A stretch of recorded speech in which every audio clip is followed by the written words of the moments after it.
Kathryn Bright was supposed to be a simple mark, an easy addition to my portfolio. Uh, my projects, as I like to call them, weren't about the person. They were about the process, the meticulous planning, the control. But Kathryn Bright, she wasn't like the others.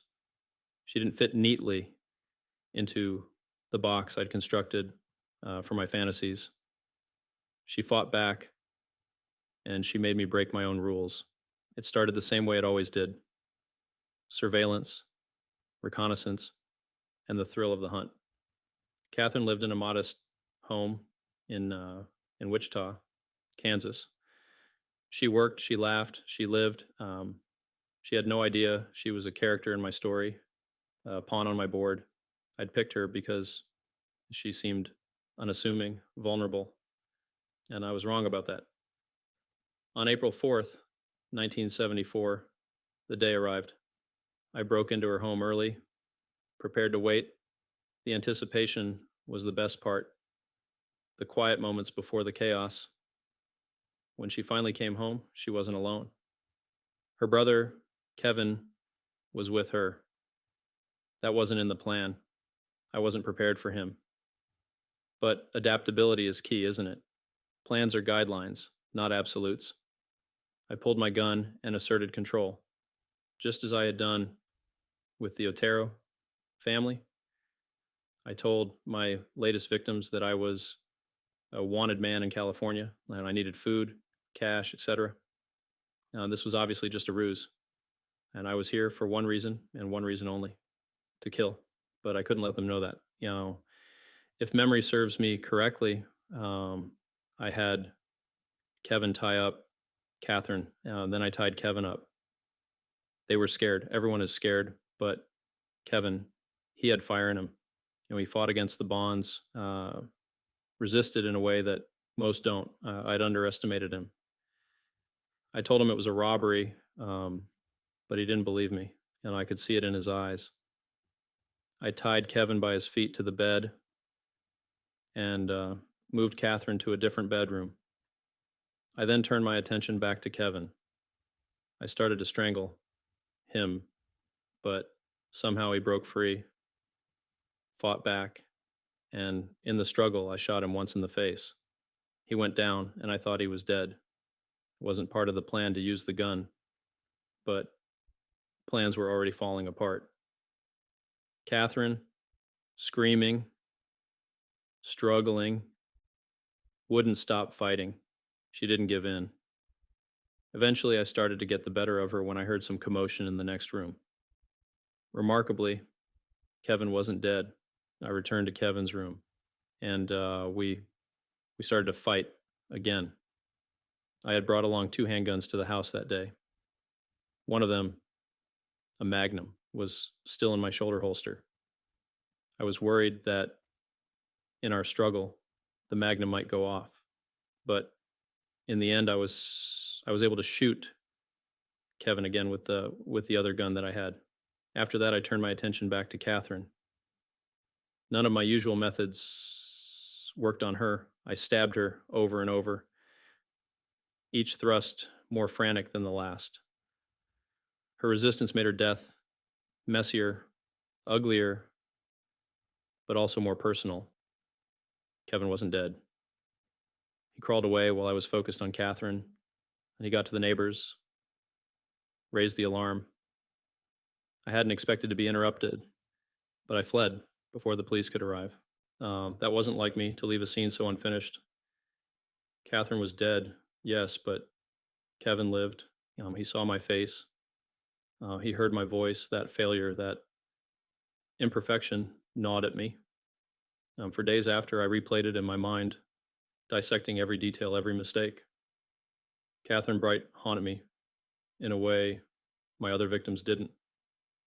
She wasn't just a name in my collection. She was a reminder of my fallibility. Kevin's survival was a loose thread, a crack in the image I had of myself. I was supposed to be untouchable, a shadow in the night. Kathryn and Kevin showed me otherwise. Even as I refined my methods, adapted and evolved, the memory of Kathryn lingered. She was a reminder that no matter how much control I thought I had, chaos was always waiting to tear it apart. And Kevin, he was the proof that I wasn't perfect, that I could be seen, remembered, and maybe even caught. But that's the thing about control, isn't it? It's an illusion, fragile and fleeting. Kathryn Bright taught me that. And for that, she will always stand out, not just as a victim, but as a lesson. Control is the thread that runs through my existence. The projects, the plans, the persona I've created, they all revolve around it. People look at what I've done and see brutality, carnage, chaos.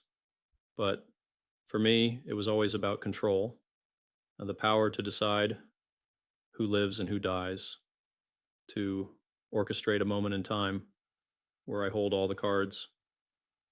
Kathryn Bright shattered that illusion, and that's why she's unforgettable. When I first noticed her, I was doing what I often did, scouting. I'd drive through neighborhoods, watching, learning. I'd look for patterns, habits, routines.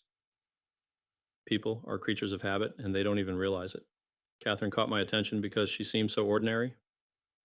A young woman living her life, not paying attention to the shadows. She was perfect, or so I thought. And I've been planning her for weeks. I knew when she left for work, when she came home, when she was alone. I got to know her almost on a personal level. I'd pick the day carefully, accounting for every variable I could think of. But variables are funny things. No matter how much you plan, there's always something you can't predict. For me, that something was Kevin. Breaking into her house that morning, I felt the usual rush. It's hard to describe if you haven't felt it. The mix of adrenaline and anticipation, the sense that you're about to make something happen that will change everything. I brought my kit with me: rope, tape, knife, gun, tools of the trade. I'd done this before, and I thought I knew what to expect. Waiting in her house was almost unbearable. Time moves differently when you're waiting. Minutes feel like hours. Every sound becomes amplified. I had to keep reminding myself to stay calm, to stay focused. When she walked through the door, I felt the familiar surge of excitement. But then I saw Kevin, and everything changed.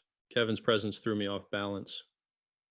He was younger, stronger, and more defiant than I'd anticipated. And he challenged me in a way no one else had. I'd always relied on fear to keep people in line. But Kevin wasn't easily intimidated. I could see it in his eyes. He was scared, yes, but he was also determined. He wasn't going to make this easy for me. I tied them up, improvising as I went. I told them it was a robbery, hoping to buy myself some time to keep them compliant. But Kevin wasn't buying it. He struggled against the ropes, trying to protect his sister. Kathryn was crying, pleading, but Kevin was different. He was angry. I hadn't planned for that kind of resistance. When Kevin broke free, it all spiraled out of control. The fight was brutal, chaotic. He was stronger than I had expected, and for a moment, I thought he might overpower me. That's when I pulled the gun. The first shot was instinctive, a reaction to the threat. The second shot was deliberate. Watching him fall, I thought it was over. I thought I'd regain control. But Kathryn wouldn't stop fighting. She screamed, she struggled, she clawed at me. Every stab felt like a failure, a reminder that I'd lost control. By the time she stopped moving, I was drenched in sweat, my hands shaking. This wasn't how it was supposed to go. It wasn't supposed to be messy. It wasn't supposed to feel personal. As I left the house, I felt a strange mix of emotions: relief that I'd escaped, frustration at how it had gone wrong, and a lingering sense of unease. Kevin was still alive. I'd seen him crawling away, but I hadn't stopped him. I told myself it didn't matter, that he wouldn't be able to identify me. But deep down, I knew better. He'd seen me. He'd heard me. And that made him a threat. In the days and weeks that followed, I couldn't stop thinking about Kathryn and Kevin. I replayed the events over and over in my mind, analyzing every decision, every mistake. I'd let my emotions get the better of me, and that was unacceptable. I'd always prided myself on my ability to stay calm, to stay in control. But that day I'd failed.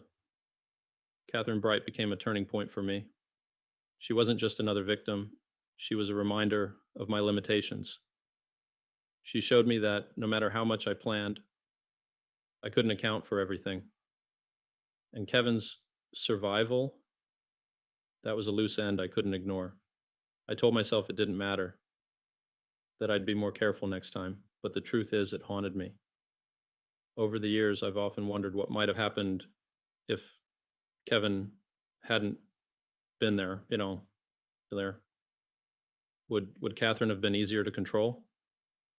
Would her death have been cleaner, more in line with my vision, or would something else have gone wrong? I'll never know, and that uncertainty is its own kind of torment.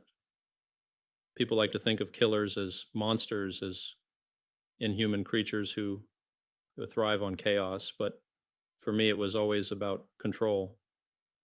The chaos of that day, the way everything spiraled out of my grasp, was a stark reminder of how fragile control really is. Kathryn Bright taught me that, and for that, she will always stand out, not just as a victim, but as a lesson. The police were closing in after Kathryn's murder. The pressure mounted as Kevin provided a description, and the media amplified the narrative of the BTK killer. I reveled in the terror I'd sown, but simultaneously despised the imperfections of my execution. Kathryn's case left an indelible mark on my psyche, shaping my future projects with more precision and paranoia. Kathryn Bright's name isn't just etched in my timeline of victims, it's etched in my soul as a failure, a scar that reminds me of my limits. I hated her for fighting back, but a part of me respected it too. In the end, Kathryn was more than a victim. She was a mirror, reflecting all the ways I could fail and all the ways I was still so very human.